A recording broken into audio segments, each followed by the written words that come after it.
Hello students, एक बार फिर से आप सभी का स्वागत है। आज इस वीडियो में हम अर्धवार्षिक परीक्षा के लिए कक्षा 9वीं संस्कृत विषय के क्वेश्चंस देखेंगे और आपको इन सभी के आंसर्स भी हमेशा की तरह इसी वीडियो के माध्यम से प्रोवाइड किए जाएंगे, जिससे कि आपको आंसर्स के लिए कहीं भी परेशान नहीं होना पड़ेगा। तो यहाँ पर मैं आपको एक एक करके क्वेश्चन और उनके आंसर बता देता हूँ, आप इन्हें नोट कर लीजिए। और सबसे पहले ये क्वेश्चन अर्धवार्षिक परीक्षा के लिए तैयार कर लीजिए। पहला क्वेश्चन है जिसमें आपको पूछा गया है उच्चतम विकल्पम चित्वा लिखत, यानी आपको सही विकल्प चुनकर बताना है। पहला है विद्या प्लस आले इत्यस्मन् पदे संधि अस्ति, इसमें कौन सी संधि है वो आपको बताना है। देखिए दीर्घ संधि है, यहाँ पर आंसर को नोट कर लीजिए और चैनल को सब्सक्राइब कर लीजिए, क्योंकि अगर आप चाहते हैं आपको आने वाली वीडियो भी इसी तरह से प्रोवाइड किए जाएं आंसर्स के साथ, जिससे कि आपको आंसर्स के लिए परेशान नहीं होना है, तो आप चैनल को सबसे पहले सब्सक्राइब कर लेंगे और साथ में बेल आइकन को भी इनेबल कर लेंगे। इसके बाद सेकंड क्वेश्चन नोट कर लीजिए, सूर्य प्लस उदय इत्यस्मन् पदस्य संधि अस्ति। संधि यहाँ पर देखिए कौन सी, सूर्य प्लस उदय, सूर्योदय, दा वाला करेक्ट हो जाएगा, यहाँ पर इसे लगा लीजिए। इसके बाद है तत्पुरुष समास से उदाहरणम अस्ति, तत्पुरुष समास का उदाहरण ध्यान दीजिए, यहाँ पर लिखा है नास्ति, कभी भी नास्ति लिखा आता है ना, जो नहीं है वो आपको बताना है। यहाँ पर बा वाला करेक्ट हो जाएगा, नीलोत्पल्म। इसके बाद अगला है यथाशक्ति इत्यस्मन् पदे समासस्ति, यथाशक्ति यानी शक्ति, तो यहाँ पर आंसर हो जाएगा आपका बा वाला, अभी भाव समास है ये, ठीक है, शक्ति के अनुसार। इसके बाद है सागर पदस्य पद पर्यायम नास्ति, सागर शब्द का आपको बताना है पर्यायवाची कौन सा नहीं है। तो देखिए सागर को समुद्र भी हम बोलते हैं, बारिद भी बोलते हैं और जलद भी बोलते हैं। यहाँ पर नगा इसका आंसर आ जाएगा, इसे आप नोट कर लीजिए। इसके बाद अगला देखिए, यहाँ पर राजा पदस्य पर्याय पदम अस्ति, राजा का पर्यायवाची शब्द बताना है कौन सा है, भूपति, भूपति राजा को बोला जाता है। इसके बाद है बद्यंती इत्यस्मन् पदे वचन अस्ति, तो यंती लगा हुआ है, देखिए कौन सा है, बहुवचन, सा वाला ऑप्शन करेक्ट हो जाएगा, सबसे पहले लगा लीजिए। इसके बाद है गच्छताम इत्यस्मन् पदे वचनम अस्ति, गच्छताम कौन सा है, एक वचन है, इसे आप नोट कर लीजिए।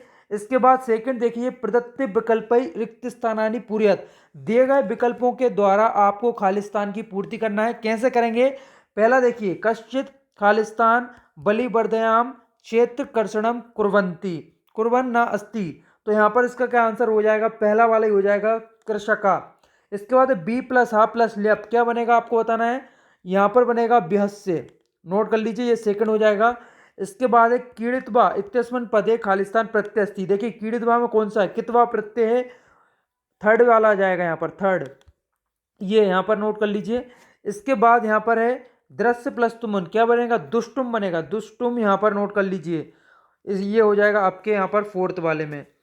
और इसके बाद अगला यहाँ पर देखिए, बुद्धिमती एकम खालिस्तान ददर्श, क्या होगा, यहाँ पर होगा आपका पांचवा ये वाला व्याग्रम। इसके बाद यहाँ पर अगला है लक्ष्य पर परिमिता खालिस्तान अकाल काल कब लीता, इसका आंसर हो जाएगा जनह, यहाँ पर देखिए ये हो जाएगा जनह। तो ये आपके आंसर हो जाएंगे प्रश्न क्रमांक 2 के। इसका प्रश्न क्रमांक 3 में आपको सही जोड़ियां मिलाना है। सबसे पहले है महापुरुषा, महापुरुषा कैसे होते हैं, प्रसिद्ध होते हैं, जर्जरम शरीर हो जाएगा, वरुण देव क्या करते हैं, वर्षा करते हैं, तो वृष्टि बरसती। द्विज श्रेष्ठा, द्विज श्रेष्ठा का यहाँ पर हो जाएगा वृद्ध, और बाघभूषणम का क्या हो जाएगा, भूषणम महर्षिणा प्रकाशिता, क्या हो जाएगा, वैदिक ज्योति। ये आपके आंसर हो जाएंगे जोड़ियों के। अगर आपने चैनल अभी तक सब्सक्राइब नहीं किया है, सबसे पहले कर लीजिए। अगर आप चाहते हैं आपको हेल्पफुल कंटेंट इसी तरह से मिलते रहे आपके एग्जाम्स के लिए, तो सबसे पहले चैनल को आप सब्सक्राइब जरूर कर लीजिए। प्रश्न क्रमांक 4 देखिए, उपर्युक्त गद्यांश पठित्वा अधोलिखितानि उत्तराणि लिखत, दिए गए गद्यांश को पढ़ लेना है। इसके बाद आपसे जो क्वेश्चन पूछे जा रहे हैं सभी के आंसर आपको देना है। तो यहाँ पर आंसर आपको आसानी से इसी पेजेस में मिल जाएंगे, आप इसका स्क्रीनशॉट यहाँ से ले लीजिए। और यहाँ पर अगला क्वेश्चन देख लीजिए, प्रश्न क्रमांक 5, आपको दिया गया एक पद्यांश दिया गया है, इसके बाद इससे रिलेटेड क्वेश्चन पूछे गए हैं 5, सभी के आंसर आपको देना है। इसके आंसर भी आसानी से आपको इस अनसीन पैसेज में मिल जाएंगे। और इसके बाद हम देखेंगे अगला क्वेश्चन, अधोलिखित नाम प्रश्नानि उत्तराणि संस्कृत भाषायां लिखत, पहला है कविम का संबोध्यति, कवि किसे संबोधित करते हैं, तो देखिए वाणी में इसका आंसर हो जाएगा। इसके बाद है सरला सरसा कदा लसंती, इसका आंसर हो जाएगा बसंते।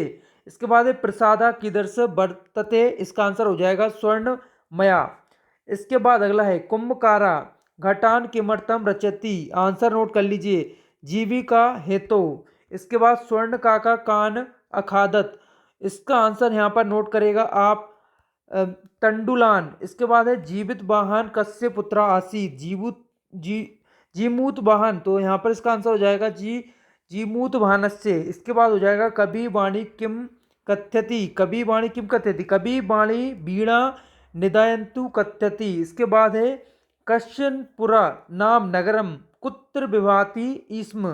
आंसर लिख लीजिए, कश्चनपुर नाम नगर हिमवतः सोनपुरी विभाति इसम। इसके बाद अगला क्वेश्चन है प्रश्न क्रमांक 7, प्रश्न पत्र समागत ना श्लोकान बिहात पाठ्यपुस्तकात कंठस्थ कृत सुभाषित द्वयम लिखत। तो आपको दो ऐसे श्लोक लिखना है जो कि इस प्रश्न पत्र में नहीं दिए गए हों और आपके पाठ्य पुस्तक का वो होना चाहिए। तो आप सबसे पहले याद कर लीजिए, लिख कर देखिए, एक भी मिस्टेक होगी तो अंक नहीं मिलेंगे। लिख कर देख लीजिए, दो श्लोक अच्छी तरह से याद कर लीजिए। इसके बाद मित्राय स्वाध्यानस्य वर्णम एकम पत्र संस्कृत भाषायाम लिखत। मित्र को पत्र लिखना है अपने स्वाध्ययन, अपनी जानकारी को लेकर, अपनी पढ़ाई किस तरह से चल रही है उसे लेकर एक मित्र को पत्र लिखना है। और अथवा में अपने प्राचार्य को एक पत्र, आपको अवकाश के लिए एप्लीकेशन लिखना है 5 दिनों के लिए।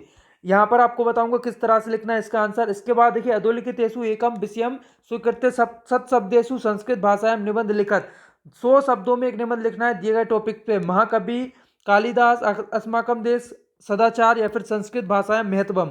तो यहाँ पर सबसे पहले देखिए लेटर किस तरह से लिखना है, ये यहाँ पर लिखा हुआ है, इसे आपको नोट कर लेना है, ये आपको लिख देना है एग्जाम में। इसे भी अच्छे से तैयार करिएगा, छोटा सा है, ज़्यादा यहाँ पर नहीं है, 10 भी यहाँ पर लिखा हुआ है, आपको 9 भी लिखना है। इसके बाद यहाँ पर अगला यहाँ पर नोट कीजिए, संस्कृत भाषा का निबंध आपको प्रोवाइड करा रहा हूँ, इसे आप यहाँ से स्क्रीनशॉट लेके याद कर लीजिए, इसे आप कर सकते हैं। और यहाँ पर ये आपका पूरा पेपर का और सॉल्यूशन हो जाएगा संस्कृत विषय के, जिसे आपको तैयार कर लेना है अर्धवार्षिक परीक्षा के लिए। और अगर चाहते हैं आने वाली वीडियो आपको मिलती रहे इसी तरह से, तो चैनल को सब्सक्राइब करके बेल आइकन को इनेबल कर लीजिए। और अगर आपको ये वीडियो हेल्पफुल लगी है तो इस वीडियो को लाइक और शेयर जरूर कीजिएगा। वीडियो देखने के लिए आप सभी का बहुत बहुत धन्यवाद।